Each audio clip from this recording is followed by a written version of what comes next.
साथ लक्ष्मी और आप देख रहे हैं प्रदेश का नंबर 1 न्यूज चैनल। रात के 9 बजने वाले हैं और आप देखना शुरू कर चुके हैं देश का पहला समझाने वाला बुलेटिन। देखिए, इस घंटे में हम आपको बड़ी खबरें दिखाएंगे और खबरों के मायने भी आपको समझाएंगे। तो आइए शुरू करते हैं खबरों को समझने का सिलसिला। लेकिन उसके पहले आइए जल्दी से ये जान लेते हैं आज की 4 बड़ी खबरें कौन कौन सी होगी जिस पर हमारी नजर रहेगी। देखिए, सबसे पहले हम लोग समझेंगे आरजेडी को सीएम नीतीश की ना।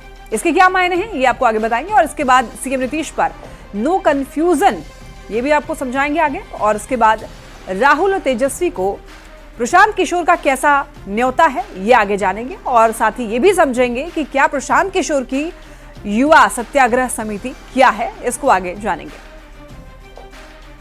लालू प्रसाद की ऑफर से बिहार में गरमाई सियासत पर सीएम नीतीश कुमार ने विराम लगा दिया है।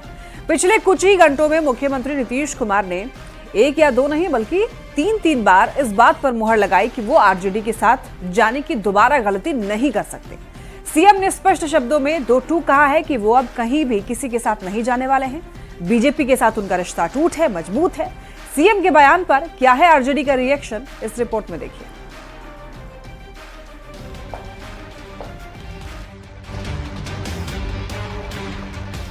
चुनावी साल की शुरुआत में जब मौसम सर्द है तब बिहार में सियासी तपिश बढ़ी हुई है।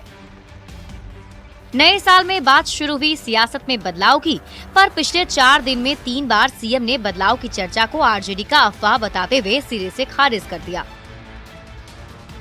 पहली बार में लालू प्रसाद के ऑफर को सीएम ने हंसकर नकारा, दूसरी बार में आरजेडी के साथ जाकर गलती ना दोहराने की बात कही और आज तीसरी बार ये कह दिया कि बीजेपी के साथ सीएम नीतीश का रिश्ता अटूट है।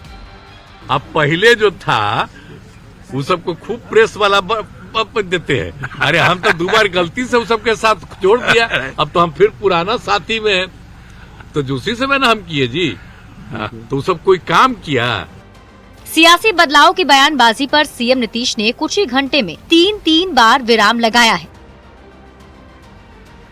राजनीतिक अटकलों को खारिज करते हुए उन्होंने फाइनल मुहर लगा दी कि कहीं कोई बदलाव होने नहीं जा रहा है। सीएम के इस बयान ने सियासी हलके में हलचल मचा दी। पिता के बयान को तेजस्वी यादव ने कवर अप करने की कोशिश की और कहा कि महागठबंधन में नीतीश कुमार के स्वागत का सवाल ही पैदा नहीं होता है। आएंगे तो स्वागत करेंगे क्या? कोई सवाल ही नहीं पैदा होता। आपको लगता है क्या? आप ही लोगों का सवाल आएंगे उनको स्थिर रहने दीजिए ना। कहे आप लोग। सांसद मीसा भारती ने भी पिता लालू प्रसाद के बयान पर सफाई दी। कल भी कुछ लोगों ने मुझसे, मीडिया के भाइयों ने मुझसे भी प्रश्न पूछा था। मैंने ये कहा कि देखिए, वो 2 दोस्त हैं, दोनों आपस में क्या बात करते हैं, शब्दों का प्रयोग करते हैं कि इशारे में बात करते हैं, क्या बात करते हैं, ये दोनों लोग ही समझे। इधर सीएम नीतीश कुमार के बयान के बाद एनडीए में उत्साह भर गया है।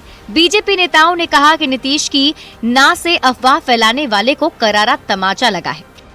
नीतीश कुमार ने उनके मुंह पे कड़ा तमाचा लगाया है। बिहार की जनता तय करेगी कि बिहार में सत्ता में कौन बैठेगा, और यहाँ तो नीतीश कुमार जी बैठे हुए हैं, इसलिए नीतीश कुमार जी के नेतृत्व में एनडीए आगे भी चलता रहे।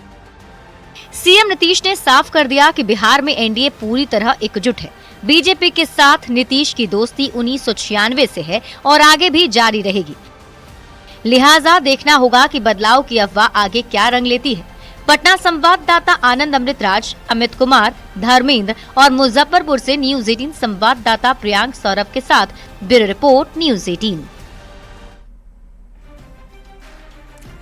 नीतीश कुमार के बयान पर एक बार फिर देखिए सियासत गर्मा गई है। सत्ता पक्ष के लोग लालू प्रसाद और आरजेडी पर जनता में अफवाह फैलाने का आरोप लगा रहे हैं, तो विपक्ष का दावा है कि नीतीश कुमार को अब विपक्ष में बुला कौन रहा है। जब उन विराम लगाते हैं तो आप समझ जाइए कि वो अंगड़ाई लेने वाले हैं। नीतीश जी जब कहे ना तो उसका मतलब ना नहीं होता है। नीतीश कुमार जी के नेतृत्व में और भारतीय जनता पार्टी के नेतृत्व में पिछले 20 वर्षों में बिहार में बेहतरीन विकास के काम हुए, जिसको राजद पचा नहीं पा रहा है और बिहार के राजनीति को स्थिरता की तरफ ले जाने का प्रयास करता रहता है। माननीय मुख्यमंत्री नीतीश कुमार जी लगता है किसी मुगालते में थे कि राजद उनको लेने के लिए तैयार है। तेजस्वी जी ने स्पष्ट कह दिया है कि वो अपने विदाई यात्रा पे निकल गए हैं। 2025 के विधानसभा चुनाव में आदरणीय मुख्यमंत्री नीतीश कुमार जी के नेतृत्व में एनडीए भारी बहुमत के साथ चुनाव जीत कर आ रहा है। लालू जी घबराहट में इस तरह की बातें कर रहे हैं। पुनः मुख्यमंत्री के पद पर नीतीश कुमार जी पदस्थापित होंगे, इसमें कहीं से कोई किंतु परंतु नहीं है। लालू जी मान चुके हैं कि तेजस्वी यादव का कोई भविष्य नहीं है, इसलिए नीतीश जी के सहारे फिर से बैतरनी पार करना चाहते हैं। कुछ होने वाला नहीं है। एनडीए पूरी तरह एकजुट है नीतीश कुमार जी के नेतृत्व में। तो आइए अब सबसे पहले ये समझते हैं कि महागठबंधन में स्वागत और लालू प्रसाद के ऑफर पर सीएम नीतीश ने क्या कहा है। देखिए, सबसे पहले 2 जनवरी की बात करते हैं। 2 जनवरी को सीएम ने स्पष्ट तरीके से और साफ तौर पर लालू प्रसाद के ऑफर पर ना कहा था।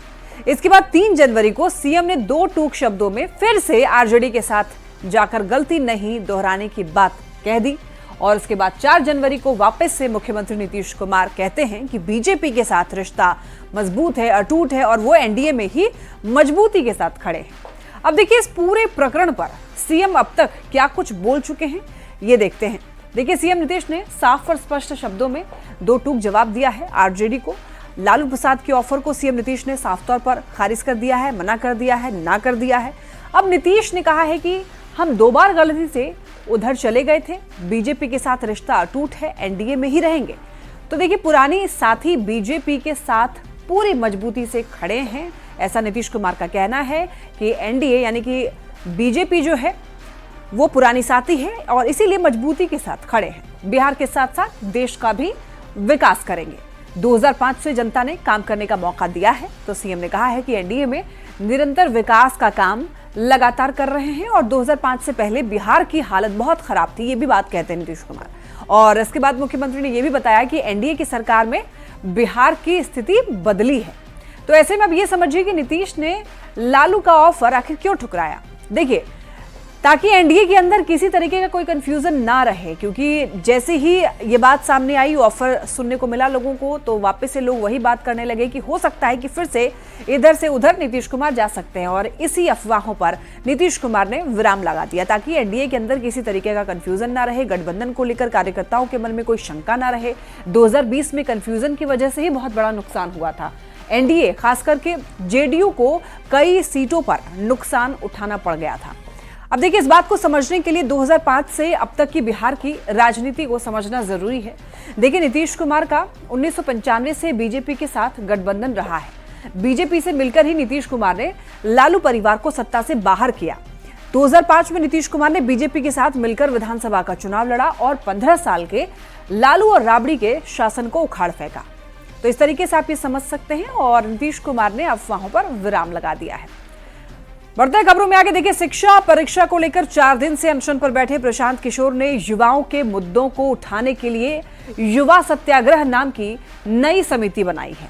अब प्रशांत किशोर ने इस कमेटी को लीड करने के लिए तेजस्वी यादव और राहुल गांधी को न्योता दिया है। अब इस पर सियासत गरमाई हुई है। तेजस्वी ने पलटवार किया है तो बीजेपी ने भी लग्जरी वैनिटी वैन पर चुटकी ली है। रिपोर्ट में देखिए।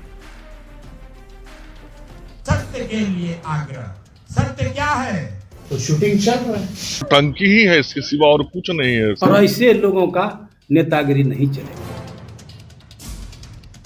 शिक्षा परीक्षा को मुद्दा बना पिछले 4 दिन से अनशन पर बैठे जनसुराज के सूत्रधार प्रशांत किशोर ने बड़ी सियासी रणनीति तैयार की है। बीपीएससी ही नहीं, युवाओं के हर मुद्दे को उठाने के लिए पीके ने युवा सत्याग्रह नाम की नई समिति बनाई और नेता प्रतिपक्ष तेजस्वी यादव और राहुल गांधी को नेतृत्व करने का निमंत्रण भी दे दिया। पीके ने कहा कि अगर राहुल गांधी तेजस्वी आंदोलन को लीड करेंगे तो वो उनके पीछे चलने को तैयार है।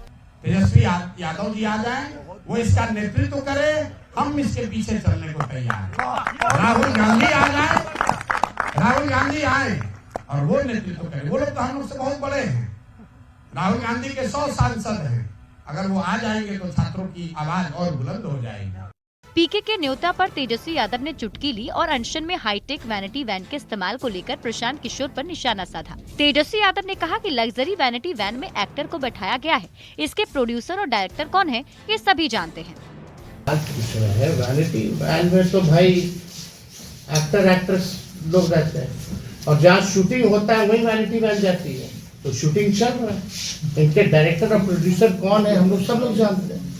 कई लग्जरी सुविधाओं से लैस वैनिटी वैन के इस्तेमाल पर बीजेपी ने प्रशांत किशोर को सुविधा भोगी नेता बताया और कहा कि ऐसी सुख सुविधा के आधार पर होने वाली राजनीति की पोल खुल गई है। चल रहा है जिसमें बगल में इतना सुविधा युक्त वाहन खड़ा है, तो ये तो नौटंकी ही है, इसके सिवा और कुछ नहीं है, साफ दिख रहा है।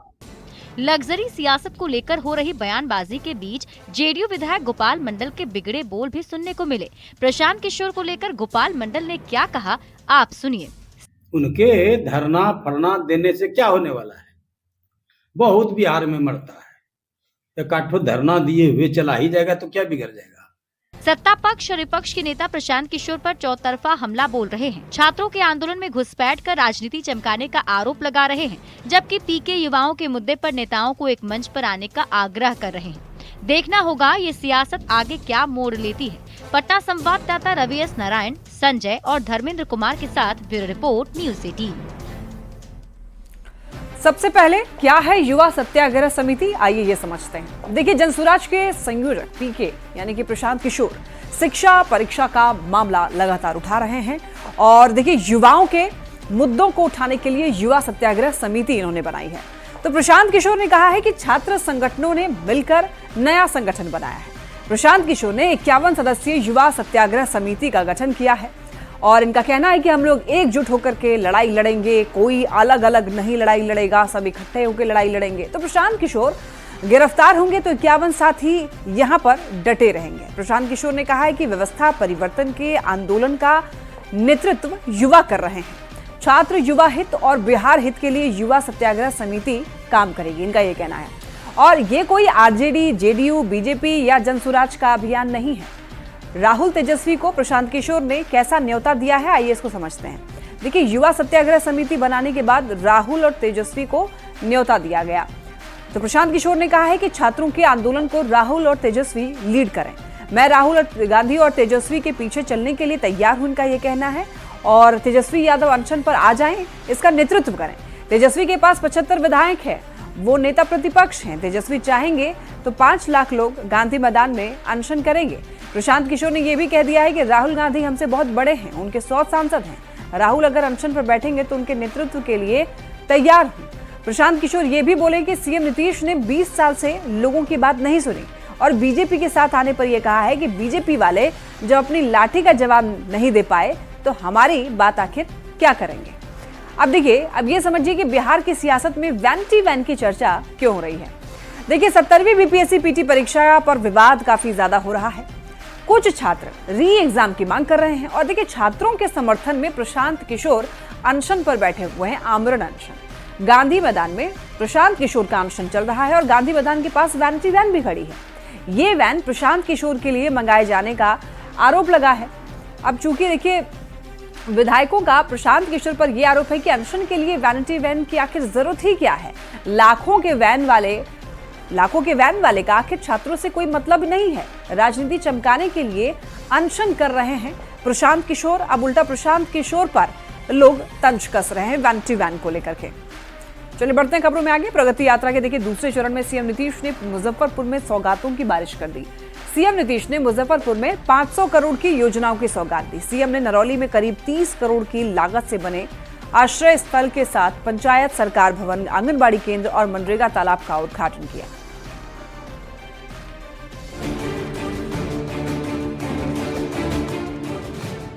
सीएम नीतीश कुमार की प्रगति यात्रा का दूसरा चरण जारी है। प्रगति यात्रा के दूसरे दिन मुख्यमंत्री नीतीश कुमार ने मुजफ्फरपुर को करोड़ों की योजनाओं की सौगात दी।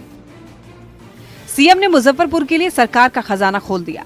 सीएम नीतीश ने मुजफ्फरपुर में विकास योजनाओं का मुआयना किया और 500 करोड़ की योजनाओं का उद्घाटन और शिलान्यास किया। सीएम ने नरौली में करीब 30 करोड़ की लागत से बने आश्रय स्थल के साथ ही पंचायत सरकार भवन, आंगनबाड़ी केंद्र और मनरेगा तालाब का उद्घाटन किया।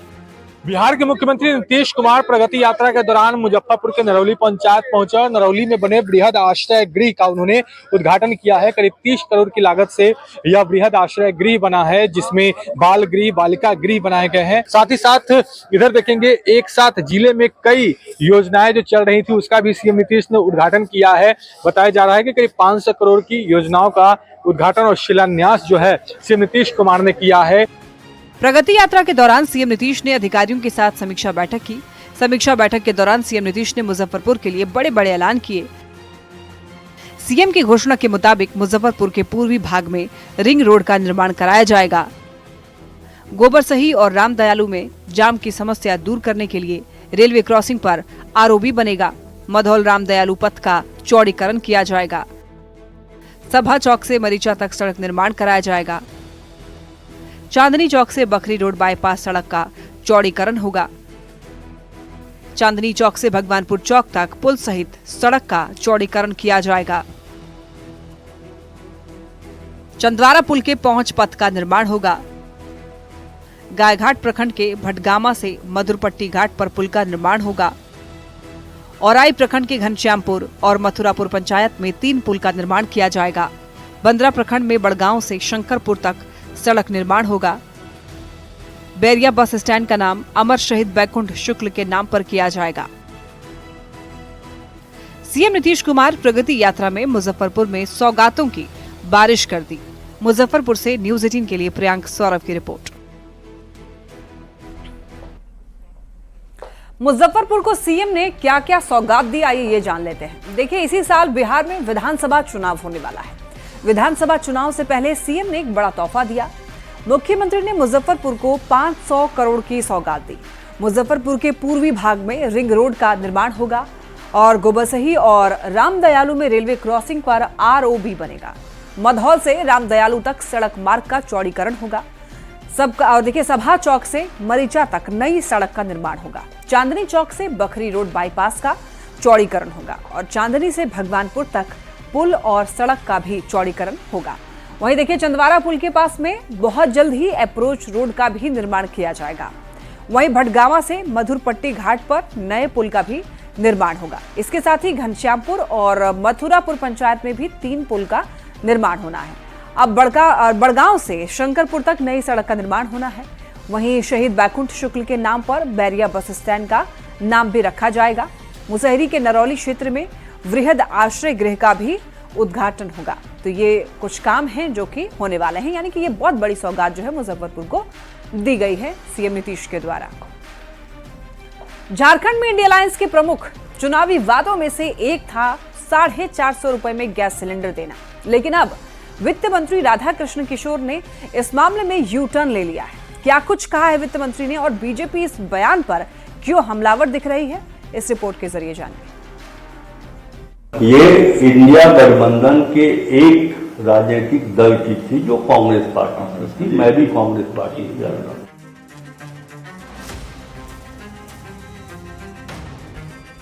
ये है वो बयान जिस पर आने वाले दिनों में झारखंड की सियासत में घमासान मचना तय माना जा रहा है। वित्त मंत्री ने साफ कह दिया है कि 450 रुपए में गैस सिलेंडर देने का चुनावी वादा कांग्रेस का था, न कि इंडिया अलायंस का। जब तक इस मामले में गठबंधन के अंदर एक राय नहीं बन जाती, तब तक ये संभव नहीं है। जब तक इंडिया गठबंधन के प्लेटफॉर्म पर ये डिसाइड नहीं होता है, तब तक आप ये नहीं कह सकते हैं कि इंडिया गठबंधन का ये। और इसी के साथ इस बुलेटिन में इतना ही। खबरें लगातार जारी है, आप देखते रहिए न्यूज़ 18।